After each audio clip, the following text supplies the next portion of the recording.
Coming up on today's Locked On Bucks, we take a look back at the fourth quarter in Utah, but really what we've seen from the Bucks this weekend. It seems like there's been an interesting reaction from some of us versus Bucks fans in what you've seen over the weekend, and especially that loss to the Jazz. We'll dive into that and a look at the numbers. Again, it's a very small sample, but what we're starting to see since the coaching change with this defense specifically. And lastly, one very interesting name surfaced as being linked to the Bucks. We'll dig into the latest on the trade rumors as we move closer and closer to this week's trade deadline. All of that coming up on the latest Locked On Bucks. You are Locked On Bucks, your daily Milwaukee Bucks podcast, part of the Locked On Podcast Network, your team every day. Welcome into Locked On Bucks. I'm Justin Garcia. You can hear me on the Bucks Radio Network, joined by Camille Davis. You can hear her on the Technical Foul podcast and the Carry the G in MKE podcast as well. And we both thank you for making Locked On Bucks your first listen every day. We're free and available wherever you get your podcasts and viewable on YouTube as well, part of the Locked On Podcast Network, your team every day. Today's Locked On Bucks is brought to you by FanDuel. Make every moment more. Right now, new customers get $200 in bonus bets if your best bet of $5 or more wins. Visit FanDuel.com/LockedOn to get started. Camille, you and Frank handled the postgame in that disappointing loss in the way that fourth quarter unfolded to the Jazz last night. But we were talking as we were getting set up for the show of, it seemed like you and I would assume Frank as well, we're all kind of aligned of, it's a bummer and it's a disappointment to lose a game. You're up by 19, you led by double digits going into the fourth quarter. But I didn't feel doom and gloom coming out of that, by and large, I liked what I saw. And I know people get sick of the excuses, and it's impossible to quantify just how much rest played into it. But it was night two of a back-to-back. You didn't arrive in Utah until 2 a.m. on game day. There's an altitude change. You didn't have Chris Middleton. You didn't have Brook Lopez. That last part especially loomed large in the fourth quarter. And you were right there in it. In the fourth quarter, did you fall apart? Sure. But all those misses, they were short on them, which kind of backs up. This was a tired team. And I think if you looked at what you saw in the first three quarters, and the last three quarters in Dallas the night before, I leave the weekend even with a 1-1 record saying, I like where this is headed.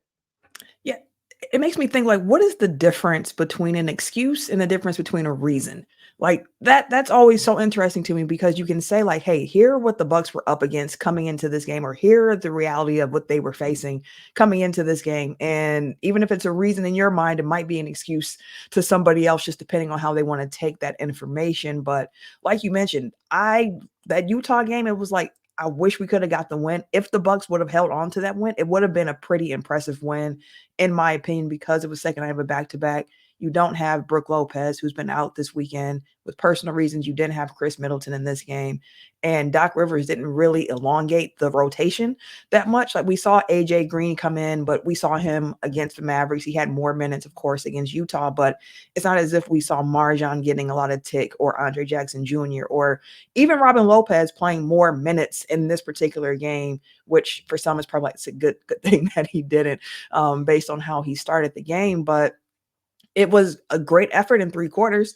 And then in the fourth quarter, they just completely lost the rope, ran out of gas. Like, it fell apart in the fourth quarter. And it's disappointing for sure, but it's not something that I'm angry about, because as odd as this sounds, I feel like the Bucks have looked a lot better under Doc than they have under Adrian Griffin, although the record has been worse under Doc than it has been under Griff, which feels like a backwards world, which makes me think about when Griff got fired. And the question was, why do you fire a coach when they are second in the East with this type of record? And I kept saying it has to come down to the fact that the process wasn't matching the results.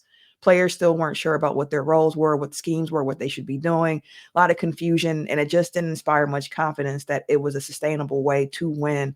But rather, what I'm seeing with Doc so far are at the very minimum, just scheme where the players seem to understand what they're doing.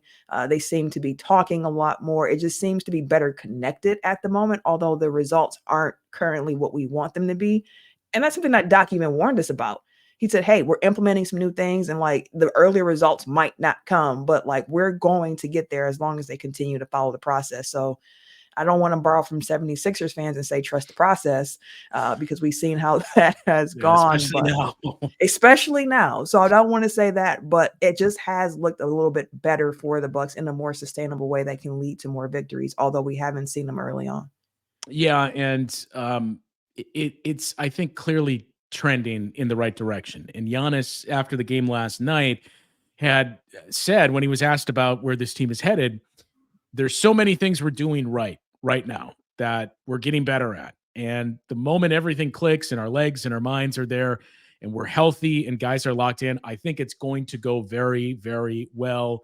Mentioned that Utah is a very tough place to play. Obviously, we would have loved to have gotten that win there. It's one of the toughest places to play, but we did so many good things today. The only reason we didn't win wasn't because we didn't execute the game plan or didn't defend hard. We just didn't make shots. We just have to keep working. And that kind of goes to what Doc Rivers said too in his post game, that, we should have been up more, and Giannis should have had more assists. He kind of joked that Giannis could have had 30 assists. He should have at least had 20, but we just weren't making shots. We couldn't have scripted better shots, but everything was missing short, as Doc Rivers said in his post game, which, without saying it, is basically saying, look, I liked the way the guys played. We were just tired. And I think you saw that in the fourth quarter. And look, it's not as if the Bucks played perfectly and still lost the game. Fatigue was a big part of it, right? But we mentioned you really missed Brook Lopez in that fourth quarter because the Jazz were just attacking the paint. And they just kept running that same lob play over and over when you saw there's no rim protection. If we can pull Giannis away from the basket, we're going to have these advantages here. And that's one of the things about Bobby Portis getting the start and having to play him with no Brook Lopez. There is good that Bobby Portis brings, but he's not going to bring you rim protection. And that's all on Giannis. Doc had mentioned too, I probably should have played Robin Lopez more, if for no other reason than to get rest for some more guys. And I thought we played well when he was out there. But that was really the biggest adjustment that you would look at, that, this team, they ran out of gas. The Jazz found something that the Bucks just didn't have an answer for with that lack of size. And look, when you're not making shots too, that's the other part, is you can't get set defensively. And I think the Bucks have done a much better job in transition on their defense, but it just puts even more stress on you when you're not making shots and you have to scramble back in transition to defend. Consistently, like that makes it a lot more difficult to play defense. It's easier when you're able to get set. They're taking the ball out the net, but when they're getting the ball up and rebound and they're running, like, you have to get back as well. So, I mean, the small ball, I did enjoy what we saw, but against Utah, that's a team where they have so much size where it's a little bit harder to get that off. Well, as against Dallas, you're like, this works because they have a smaller front court as it is. So you can take advantage of things. Like, going small has its advantages where you can have Giannis at the 5. And if you are looking to trap an offensive player like they were against Dallas, where when Luka gets the ball, we're blitzing, we're trapping, and it's coming from various directions, having Giannis at the 5 provides more flexibility than what Brook Lopez can do in that situation. But that's the thing. And we saw that during the championship year with the Bucks, where you want to have different punches to throw, different pitches to throw at opposing offenses with your scheme. You want to be versatile in what you're able to do depending on what you're up against. And we can see the start of what the small ball lineup might be able to do for the Bucks, but you also see the need for a big like Brook Lopez on this team to provide some more front court defense as well as rebounding. And we know Brook's rebounding numbers tend to be low, but again, he does box out. He provides opportunities for his teammates to grab those boards and continue on. So he was missed against Utah in a big way, no pun intended, but I'm not disappointed with what I've seen, and it just gives me a little bit more hope about what we might see the Bucks roll out schematically over the rest of the season under Doc. Some interesting comments. We just gave you those from Giannis, but from Doc as well about the defense and what he's seen from these guys that we heard after that game in Utah. We'll get to those. And look, you can't say that this team doesn't look different. And there's some numbers that back it up. So we'll get into that on the other side of this break as well. After this on Locked On Bucks. Well, today's Locked On Bucks is brought to you by Quiz. And Quiz, you may be asking, what is Quiz? Well, it's the way to test your knowledge and your trivia about the Milwaukee Bucks. For example, if I were to ask you, what is the nickname of the Bucks mascot? Bango, Bucko, Antler, Hornsby? A couple of interesting names on there, but obviously any Bucks fan would know that it is Bango. These are the types of questions that you can play about the Bucks, about any other team out there as well when you jump into the Quiz world. That's Quiz with 3 I's. It is the next generation trivia experience and also the world's first platform where you can earn money playing knowledge games. And for Locked On Bucks fans, they've created that NBA quiz game where you can test your knowledge and win real cash. You can play with friends or other fans and let your knowledge shine all the way to the bank. You can even play without downloading anything. Just go to app.quiz. Remember, there's 3 I's in quiz.com and start playing today. NBA Quiz is the ultimate knowledge challenge for fans that live and breathe basketball. Go to app.quiz.com to test your knowledge and win cash today. That's Quiz with 3 I's, just like a 3-pointer. Play now, showcase your skills, and take home cash prizes. App.quiz.com, where fans become champions. We should remind you as well that Locked On has launched the first ever national sports 24/7 streaming channel on YouTube, Locked On Sports Today. It is here for you 24/7, covering the top stories of the day with the local experts you have come to expect from Locked On, plus our national shows that cover every single league. Go to Locked On Sports Today on YouTube and subscribe to the first ever national sports 24/7 streaming channel. Camille, I mentioned you can't say this team doesn't look different. And I had made the mistake, I suppose, of perusing some national shows about the Bucks and their growth or lack thereof in these commentators' eyes. And I mean, it just floors me that you can say this team is not headed in the right direction. I know it's a very small sample, but it's pretty clear this team looks differently defensively. And we've pointed to a number of times 10, 20, somewhere around there is the sample size you really strive for. Unfortunately, we don't have that yet. But what we do have is enough to see, I like where this is headed. What we talked about in Utah, and certainly what we talked about in Dallas, when I know there was no Kyrie Irving, a couple of starters down for the Mavs, but you still held Dallas to 73 points over the final 3 quarters of that game. And Doc Rivers, after the game last night, too, said, we are playing hard defensively now. You can see that visually, but you can also see the guys are getting fatigued. It is taking some out of us. I might need to add one more guy to the rotation for the time being because they're not used to doing it yet. But our goal is to build up that intensity with a short rotation because that's what the playoffs are. We're not quite there yet. So I don't know if that was a jab at the previous coaching staff of, look, they didn't push themselves that hard defensively, but we're doing it now. But, to Doc's point, I think that's the biggest takeaway is there's some numbers we'll get to in a moment that do back up that this team looks different. But you can see it, too, in watching these games. I'm not going to question the effort or the intensity, but it just looks like a better product on that end of the floor.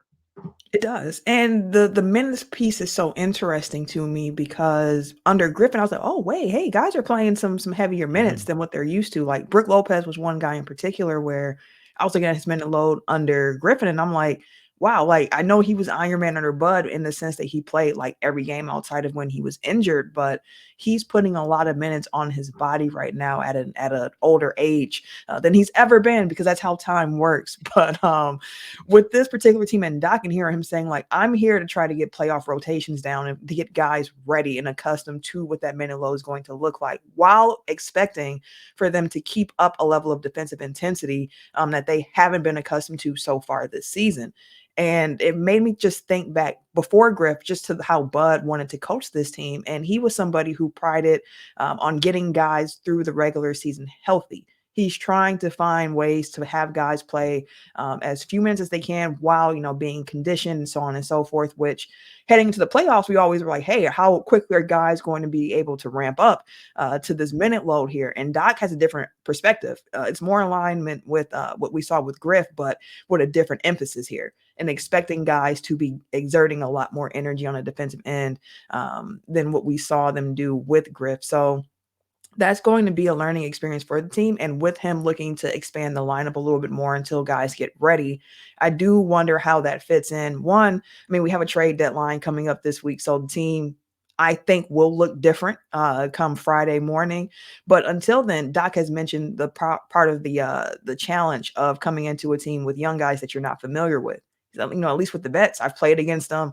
I know them. I know what to expect from them. But the younger guys, I know nothing about what they can contribute or what they can do because I'm coming in the middle of the season. So I'm learning this on the fly. So we've seen AJ Green get some minutes, and I have wondered if there's a chance for Marjon or Andre Jackson Jr. to be able to crack the rotation a bit more as Doc becomes more familiar, at least during this regular season run here, while guys are still rounding into what playoff shape will look like for this team. But something interesting to keep an eye on. And AJ Green, to that point, and Doc had said at his introductory press conference, one of these guys is going to play. Yep. They're going to have to play. And I believe it was after the Mavs game too, or before the Jazz game, he had added too, I said one, it might be two. Like, we might need two of these guys to play, and we may see something in two of them. And I do wonder if the play we've seen from AJ Green recently is what prompted Doc to say, well, maybe this guy is one of those guys. And then there's a spot between Marjon and Andre Jackson Jr. But I thought, you're obviously not expecting AJ Green to be a defensive stopper. I thought he looked adequate defensively over the weekend. And the rebounding ability that he showed too was what jumped off the page most in that game against the Jazz. So if he's going to do those things, it all of a sudden becomes a conversation of, is this guy one of those pieces with his shooting ability? And especially when you have Giannis and Dame on the floor, the looks that he's going to get, that's one of the interesting pieces to monitor moving forward for this team. And as you alluded to as well, especially given Thursday is the trade deadline, and who knows what that's going to bring, as we both anticipate there's going to be some type of change on this roster, but you don't have a whole lot of pieces to move. There's the obvious names that people are going to get to, but it's probably going to cost you draft capital and young players too. And the Bucks obviously don't have a whole lot of draft capital. So that opens the conversation to guys like Andre Jackson Jr. and Marjon Beauchamp, which in turn could create even more playing time for AJ Green moving forward. Those numbers that I referenced too. So again, this is just 7 games, and it's not anything to have a concrete base for, but it does match the eye test, and it does leave you feeling like, okay, this is lining up with what it feels like we're seeing. The offense has been mediocre since this change. They've been 15th best in the league. But defensively, what they're doing there, they're 11th best according to Cleaning the Glass with the garbage time taken out of the mix. 11th best in defensive efficiency, 13th in turnover percentage, which I know Frank mentioned this over the weekend as well. They were dead last under Adrian Griffin, and that was one of the staples of that defense that was coming here, is we're going to be a high-pressure defense that causes turnovers, and they weren't. But in these 7 games played since, they're 13th best at causing those turnovers and 6th best on the defensive glass. So I think we all pointed to, if you can improve your defensive rebounding and if you can improve your transition defense, it may not be elite, but the defense will be better. And it's probably going to be closer to league average or slightly better than. And that's exactly what we've seen. I mean, even going back to Utah in the first half, I think the Bucks had 4 turnovers. The Jazz had 0 points off of turnovers, which again speaks to they're doing a much better job getting back in transition and playing defense. And it's not all Doc Rivers. Some of it was those 3 games with Joe Prunty, but this group has looked much better defensively since the change was made. They have, and that's what we've been touching on a little bit throughout this episode. So I'm glad the numbers do back up the eye test. I always love it when that happens and you're like, okay, I am seeing what I think that I'm seeing in the moment. And it's so interesting that that's what we're seeing, given the fact that the Bucks under Doc are 1-3. But I feel so much more confident about the process in which the Bucks are attacking games than I did previously with Griffin, where it felt like, and reports were saying that a lot of it was talent, with the guys on the floor just kind of figuring it out, calling their own plays, doing what they need to do in order to try to find a way to win a game. Again, first half of the season, Bucks had one of the easiest schedules in the league, so I think that should also be noted. Whereas at this point in the season, now that we've played a couple of games, we've gotten the defending champions out the way, we've gotten the Mavericks out the way, Utah. Now the Bucks have the second toughest remaining schedule left in the NBA. So again, new coach coming in during a very, very tough part of the schedule where you're not having much time to practice and install things. You're going to be using games for practice to help put these concepts together. And we saw proof of that in that Mavericks game, where the day before in shoot around, they were implementing how to effectively run that defense, where they are putting pressure on a single player, that trapping, that blitzing, and where to come from with that, and how to rotate on the back end, which was a big problem for the Bucks. I used to say that the way to break down the Bucks defense, penetration, cause them to scramble, someone's going to get lost, and from there you should be able to find an open shooter. But the Bucks have been a bit tighter when it comes to the rotations and the scrambling, which comes down to communication. I love the report I saw where Doc mentioned the fact that they had a silent practice in regards to the coaches, where coaches could not speak, and it was on the players to communicate throughout the entire session, and how at the beginning they were kind of confused and not talking, but as they figured out the coaches weren't going to be providing any input, they had to speak, they had to communicate. And Doc said something that was just like, wow, this is so simple, but like so profound in the same sense, where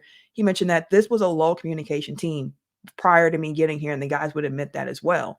And generally speaking, when you're low communication, you're not talking because you don't know where you should be or where other guys should be at. So we have to make sure guys are aware of their assignments, know what they should be doing, so that they can communicate and play better. And you've been seeing the early return to that, and they look pretty good in comparison to what we were seeing earlier. Again, very small sample size, a lot more season to go, and the competition is going to be very high. So it's an interesting time for this Milwaukee Bucks team, with a lot of change while trying to implement things on the fly.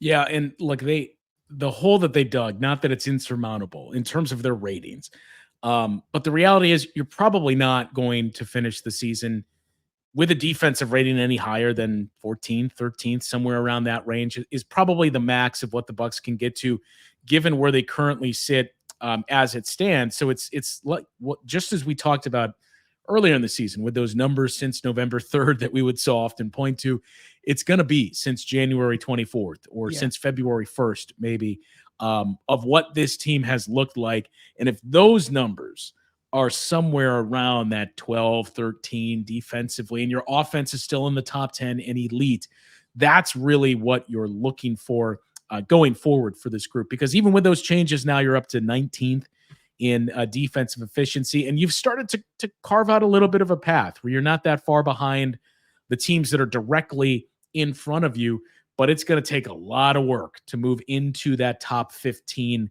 and even beyond that, where you have the Bulls and the Miami Heat. That is basically 3 points per 100 possessions that you're going to have to make up. So you're going to have to play like an elite unit to start to climb up that high for this defense.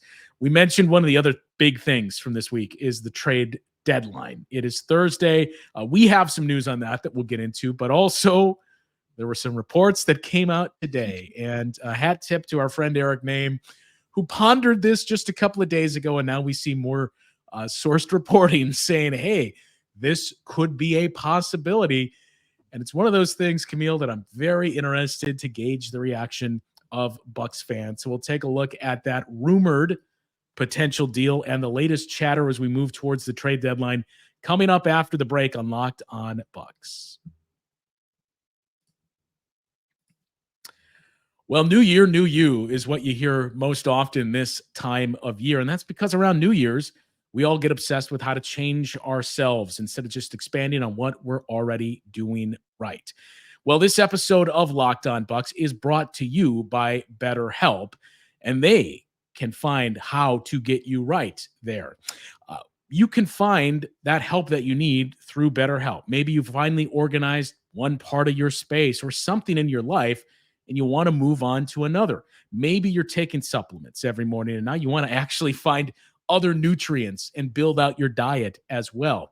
Therapy can help you find your strength so you can ditch those extreme resolutions we all jump to this time of year and make changes that really stick.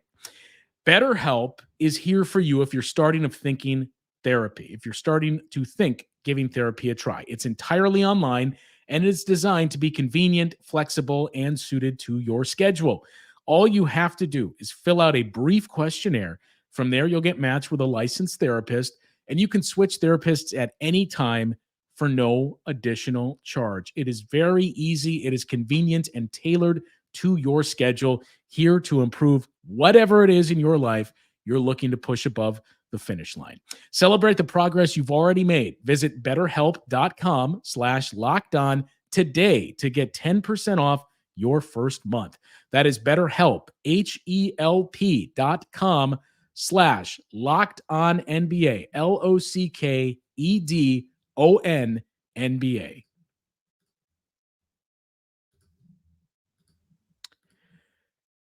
And happy Super Bowl week to everybody that celebrates from FanDuel, America's #1 sports book. If you're like us, Super Bowl Sunday, it's all about finding the best seat on the couch, finding your favorite football snacks, maybe even placing some super bets. And FanDuel has so many ways for you to end the season with a W or 2 or 3. Not only can you bet on who will win Super Bowl 58, but FanDuel also has bets for which players will score a touchdown, how many points will be scored, any type of prop you can think of. You name it, FanDuel has that and much, much more. New customers join today and you'll get $200 in bonus bets if your first bet of $5 or more wins. Just visit FanDuel.com/lockedon to sign up. That's FanDuel.com/lockedon. Make every moment more with FanDuel, an official sports book partner of the NFL. Well, Camille, that report that we referenced earlier was a very interesting one. So a couple of people, and we mentioned Eric Name went through, I don't know if I'd say hypotheticals. These are more sourced than just throwing things out into the wind, but possible. What about this for a trade? Trying to basically set the table of here's what you can expect and here's the realistic options the Bucks will have. One of those revolved around Grant Williams of the Dallas Mavericks. And now we see reports come out earlier today that the Bucks have reportedly had preliminary discussions with the Dallas Mavericks in a move that would send Grant Williams to the Bucks in exchange for Bobby Portis. Now, the contracts are almost identical in their annual value this year, but Grant Williams has more years on that deal. I believe 3 more years that he signed. Bobby Portis has this year and next year. So that's one of the big differences. Grant Williams has, I think it's fair to say, underperformed so far in Dallas to the expectations that they had. But Grant Williams is a younger player. And I know people are going to blush at, I think it's 4 years, $53 million. That's fully guaranteed of, man, that's a lot of money if you're not performing. Maybe, but I would also counter with, look, $13 million for a guy that's still young, 25 years old, that you think is a rotational piece. That is not a lot of money in this day and age of the NBA. I would assume there would be more to it than just Grant for Bobby, but certainly interesting. You know, the reaction is going to be mixed at best, given Bobby Portis' standing with Bucks fans and given the fact that it's Grant Williams, who was one of the more hated opponents the Bucks have faced in the last few years. Mixed at best is a very friendly way to put what the reaction might be. Whenever something was bad, to say, well, you tried. But yeah, I mean, so it's a few different pieces to look at with this proposed trade that's floating out there. I did see that Mark Stein came back and mentioned the fact that with the conversations that Milwaukee is unwilling to do just a straight up 1-for-1 trade. Milwaukee will want, as they should, more back, because Grant has had a down year so far. He's been a bit disappointing in Dallas, but the question comes down to, what does this team need and what do each of these players provide? Which one of them gets you closer to what you actually need from a rotational bench forward coming off of the bench? And it's Bobby, listen, Bobby is always going to be good in the city of Milwaukee. People felt that way about PJ Tucker, still do. And what Bobby has done over the last few years with him being the mayor of the city, how much love he's gotten. Like, I can understand the initial just knee-jerk reaction of being like, no, not going to consider it. But what you look at what the team needs, Bobby Portis is a big who's going to come in and he's going to try to get you buckets. We've talked about the Bucks bench scoring, and it pretty much comes and goes as Bobby Portis does. If it's a bad Bobby Portis game, then you're not probably going to get too many points from your bench. But if it's a good Bobby Portis game, you're still not getting enough from your bench. Exactly. So like it's a back and forth. And what does this team need? We've been talking about defense. It's a top heavy team. So if you're going to roll out offensive changes, which Doc has mentioned, wanting the ball in Dame's hands more, finding ways to make him more comfortable in the offense, like I think it's of the utmost importance to figure out a way to get Dame comfortable enough where his shooting performances can be more consistent. That's been my biggest problem with Dame so far. It's just the inconsistency of the shooting. So if you're looking for your offensive load to come from your starters, from your Dame, from your Giannis, from your Chris, from your Brook, from your Beasley, okay, so then let's surround these guys with the defense. Because again, once you talk about your playoff lineups, you're looking at 7-8-man rotations. So who are those three guys coming off the bench and what are they providing for you? If you're getting your offense from your starters, then I think it does make sense to lean more heavily defensively on your bench and those guys who are going to be part of the rotation. You, of course, would love for them to be able to knock down an open shot. And Bucks fans remember Grant Williams knocking down a bunch of open shots against the Bucks in the playoffs. And the numbers haven't been as consistent this year for him either so far. But again, he's actually playing with Luka, someone else who's going to draw a lot of attention, get you a lot of open looks. So I don't think that he's going to see necessarily more open looks here in Milwaukee than what he's already been accustomed to. So you would hope the shooting continues to improve. But like just the concept of what Grant Williams provides, a defender who you can move around a little bit, and then someone who can knock down open shots theoretically.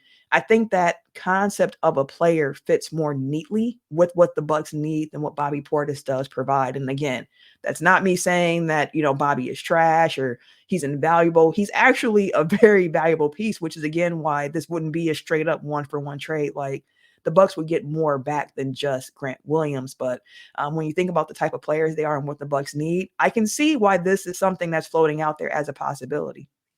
Well, and look, also because Grant Williams is, I believe, 25 years old, too, as we referenced. And number one, this is an old team. So as we've talked about through the course of this season, and we talked at length about guys like Marjan and Andre Jackson Jr. and the importance of developing them because of the age of this group. But same would apply to Grant Williams, of you would be getting younger, at least there. And as we talked about a couple of minutes ago, when Doc is, I wouldn't even say hinted, he has basically hit us over the head with, look, I go very, very short rotations once the playoffs get here. Somebody asked him, I think it was after the Denver game, his first game, about the rotations and why did you play 9 guys or something along those lines. And the question was basically of why did you only play that many? And Doc took it as, why did you play that many? And said, because it's not the playoffs, that we're going to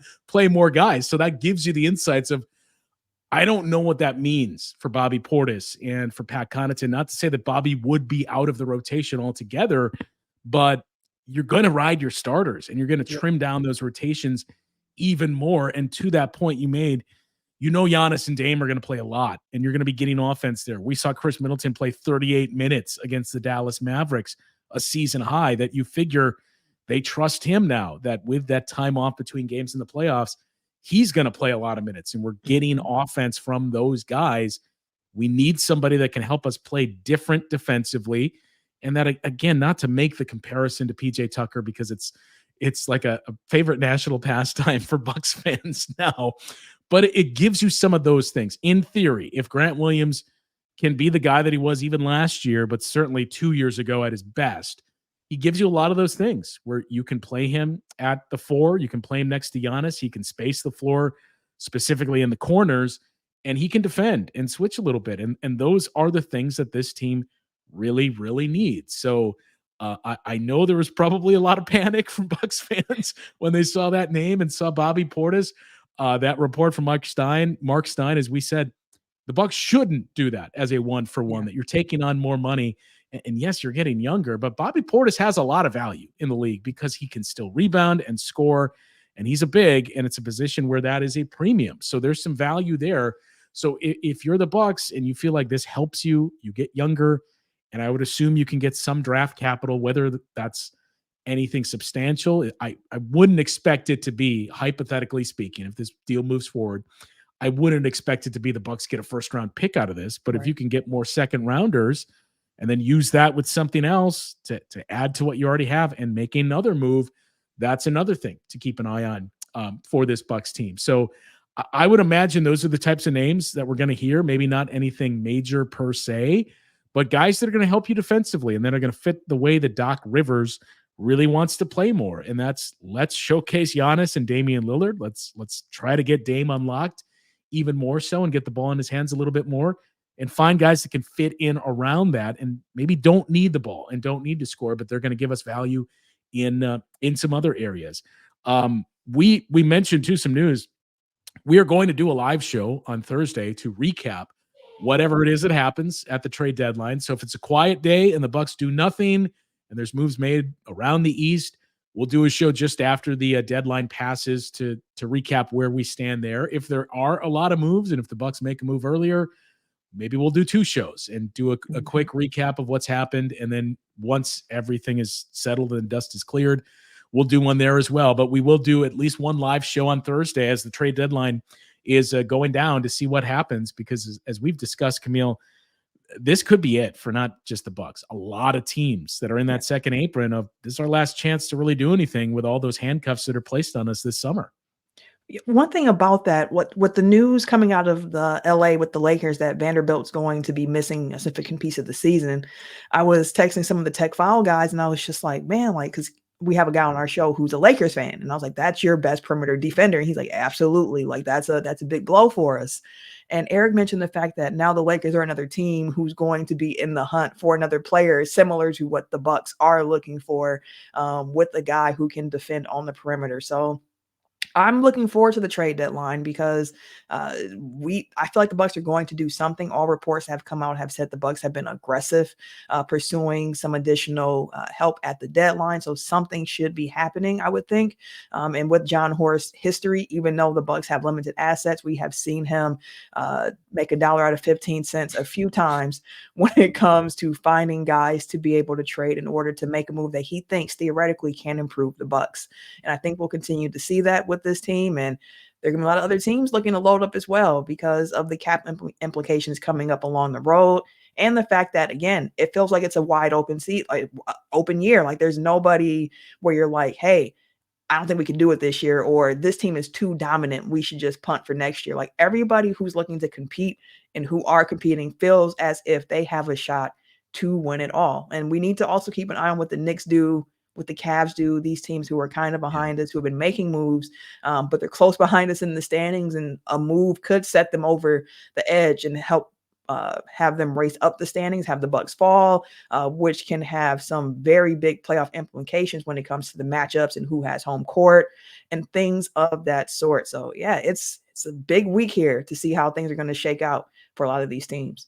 And speaking of the Cavs, depending on how you choose to view it, the Cavs have already caught the Bucks. That they're 16 games in the loss column. The Bucks are at 17. So look, that's why oftentimes we point to how many games back in the loss column, because you can't make up losses. Those are there. You can't scrub them away. And right now the Cavs have fewer losses than the Bucks. Cavs and the Knicks have been 2 of the best teams, along with the Clippers, in the league since January 1st. And that's the last bullet point that we have here, Camille, is I don't know how strongly to word this disaster or doomsday scenario, but one thing that does give me a little concern is the schedule that the Bucks are going through in the midst of a very, very difficult stretch. And look, we tried to calm everybody down at the start and said, we're seeing the signs. It looks better. They're getting there. Giannis said the same thing, but you can't lose hold of the rope too much here because, as we mentioned, the Cavs are coming on strong. They've passed you in the loss column. They're only a half game back in the overall standings. and they're playing tonight. So when we wake up tomorrow, the Bucks and the Cavs could be tied for second place in the Eastern Conference. Cavs have a better divisional record too. That's the other thing is the Bucks are 9-7 in the division this year, in a division they used to dominate. And now they've basically been 500 because of the resurgence of the Cavs and the Indiana Pacers.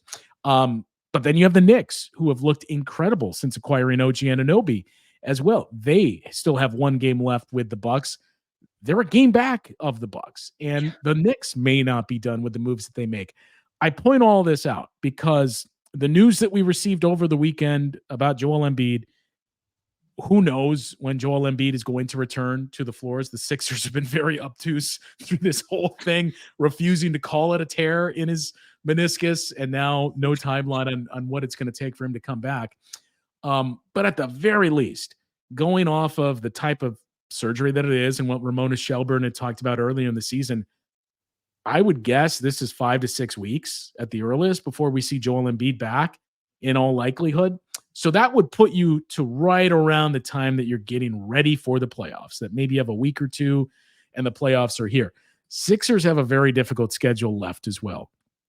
I would be surprised if the Sixers move up out of the 5th spot right now, given the absence of Embiid and the schedule they have in front of them, and the fact that the Cavs and the Knicks have easier schedules. I think the Cavs have the 9th or 10th easiest remaining. The Knicks are right in the middle of the pack. And I point all this out because if those two teams do continue to stay on this pace and move past the Bucks, and you're looking at the possibility of a scenario where you finish 4th and your first round opponent is the Sixers with a newly returned Joel Embiid. And if you get through that, then you have the Boston Celtics. And if you get through that, then you have the team that's on the other side of that bracket. And if you get through that, then you have the West winner. That, a couple of years ago, we talked about the path that the Bucks could potentially have when it was 3 teams that we were looking at.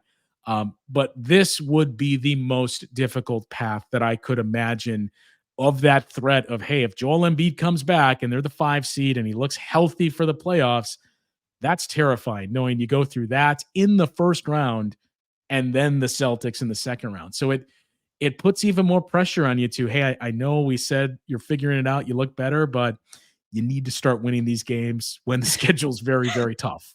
Yeah, you got to start getting those wins, which is part of why, again, that Portland game was a disappointment where you're like, hey, this is one of the ones on the road where you're like, we should have gotten this game. We kind of need this game. So it's really disappointing to lose a game like that on this West Coast road trip. And I agree with everything you said. So I'll just end it here.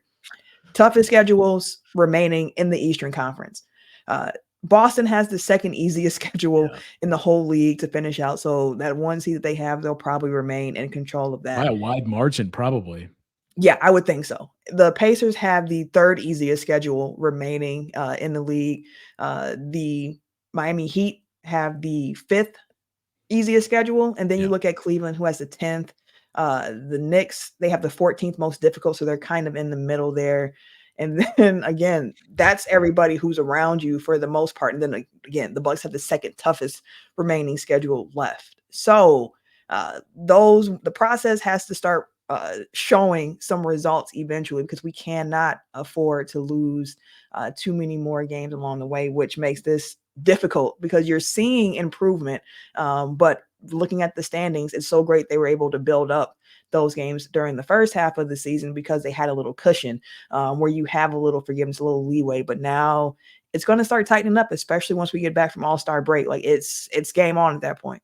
Yeah, and real quick too, you mentioned the Pacers and the Heat and their ease of schedule left. The good news there is that those teams are still, I think, 5 and 6 back of that group in the loss column. So that's the positive is, yeah, it's easier than what the Bucks and the Sixers have, but they got a lot of ground to make up. And look, it adds even more importance to the fact that the Bucks beat the Knicks as many times as they did earlier in this season. For as much attention as we put on losing the season series to the Pacers, you at least own that season series against the Knicks.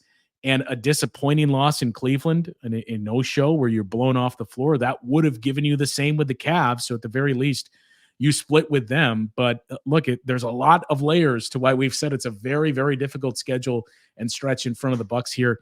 And it doesn't get any easier in Phoenix against the Suns team that looks very much rejuvenated. They're 14-15, and now I think they're 29-21 or something like that. And no coincidence that their 3 stars are healthy. And Bradley Beal just scored 43 over the weekend. So it is going to be a challenge in Phoenix.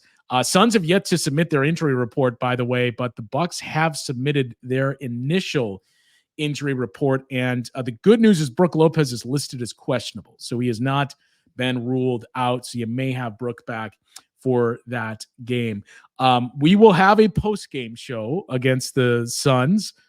It's going to be late, so we're not quite sure when the post-game will be, but we'll have a recap of that Suns game. And again, the very next day, we will have at least one live show recapping the trade deadline. So be sure to subscribe and be on the lookout for that. For Camille, I'm Justin, and we will talk to you once again tomorrow on Locked On Bucks.